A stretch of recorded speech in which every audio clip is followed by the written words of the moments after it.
ট্রিগোনোমেট্রির এই প্রবলেমটা 2010 এ এসেছিল যেই মেইনে। কি বলেছে দেখো, cos alpha plus beta equals to 4/5 sin alpha minus beta equals to 5/13। তাহলে বলেছে আর দুটো কন্ডিশন দেওয়া আছে, বলেছে tan 2 আলফার ভ্যালু কত। ওকে, সো tan 2 আলফাকে আমরা লিখতে পারি tan alpha plus beta plus alpha minus beta. এখানে বিটা বিটা ক্যান্সেল আউট হয়ে যায়, আলফা প্লাস আলফা মানে 2 আলফা পড়ে থাকবে। ওকে, সো এটাকে দেখো ভালো করে লক্ষ্য করো, যদি আমি এটাকে a কনসিডার করি আর এটাকে যদি আমি b কনসিডার করি, তাহলে এটা tan a প্লাস b এর formula. tan a plus b কে আমরা কি বলবো, tan a plus tan b divided by 1 minus tan a tan b, right.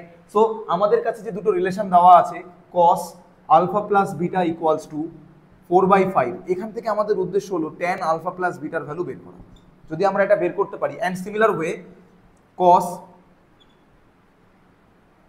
not cos sin alpha minus beta equals to 5/13, যদি আমরা এখান থেকে tan আলফা মাইনাস বিটার ভ্যালু বের করতে পারি, তাহলে আমরা এই ভ্যালুগুলো পুট করে এখানে বসে দিতে পারবো।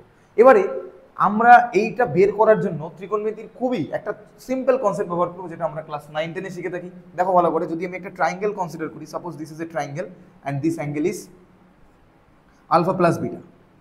So what do you mean by cos? cos মানে কি? cos মানে হচ্ছে বেস বাই হাইপোটেনিউস।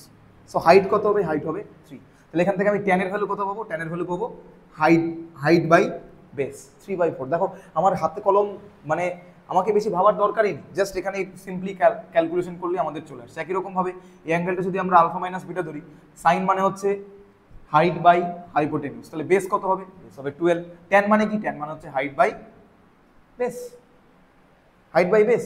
সো এই tan এর দুটো ভ্যালু আমরা এবার এখানে বসিয়ে দেবো। কত পাবো তাহলে? দেখো এখানে আমি পাবো 3/4 প্লাস 5/12 ডিভাইডেড বাই 1 মাইনাস 3/4 5/12। এটাকে আমরা ফার্দার ক্যালকুলেশন করলে পাবো কি পাচ্ছি দেখো, উপরে হচ্ছে 12 এলসিএম, আর এখানে আমরা পাচ্ছি 9 প্লাস 5 ডিভাইডেড বাই, নিচে এলসিএম করলে হচ্ছে 48।